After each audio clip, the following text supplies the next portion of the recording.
Daniel chapter 10. In the 3rd year of King Cyrus of Persia, a word was revealed to Daniel, who was named Belteshazzar. The word was true, and it concerned a great conflict. He understood the word, having received understanding in the vision. At that time, I, Daniel, had been mourning for 3 weeks. I had eaten no rich food, no meat or wine had entered my mouth, and I had not anointed myself at all, for the full 3 weeks. On the 24th day of the 1st month, as I was standing on the bank of the great river, that is, the Tigris, I looked up and saw a man clothed in linen, with a belt of gold from Uphaz around his waist.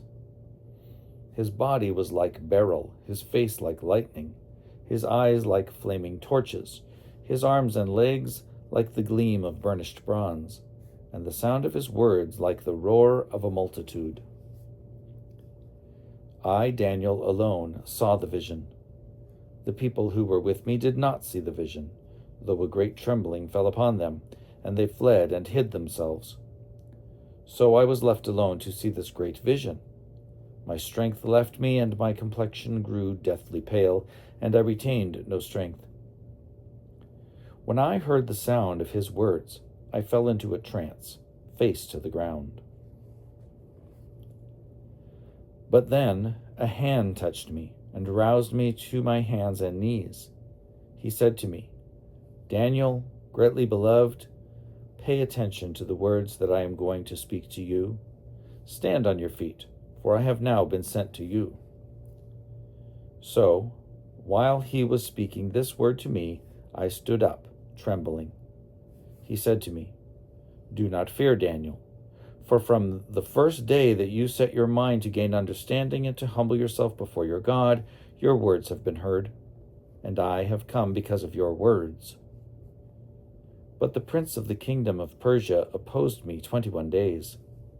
So Michael, one of the chief princes, came to help me, and I left him there with the prince of the kingdom of Persia, and have come to help you understand what is to happen to your people at the end of days.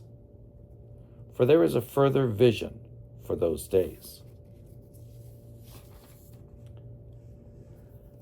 While he was speaking these words to me, I turned my face toward the ground and was speechless.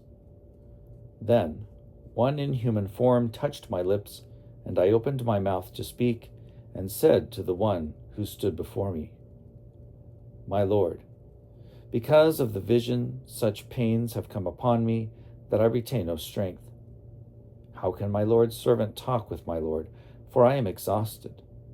No strength remains in me, and no breath is left in me." Again, one in human form touched me and strengthened me. He said, "Do not fear, greatly beloved, you are safe. Be strong and courageous." When he spoke to me, I was strengthened and said, "Let my Lord speak, for you have strengthened me." Then he said, "Do you know why I have come to you? Now I must return to fight against the prince of Persia, and when I am through with him, the prince of Greece will come. But I am to tell you what is inscribed in the book of truth. There is no one with me who contends against these princes except Michael, your prince."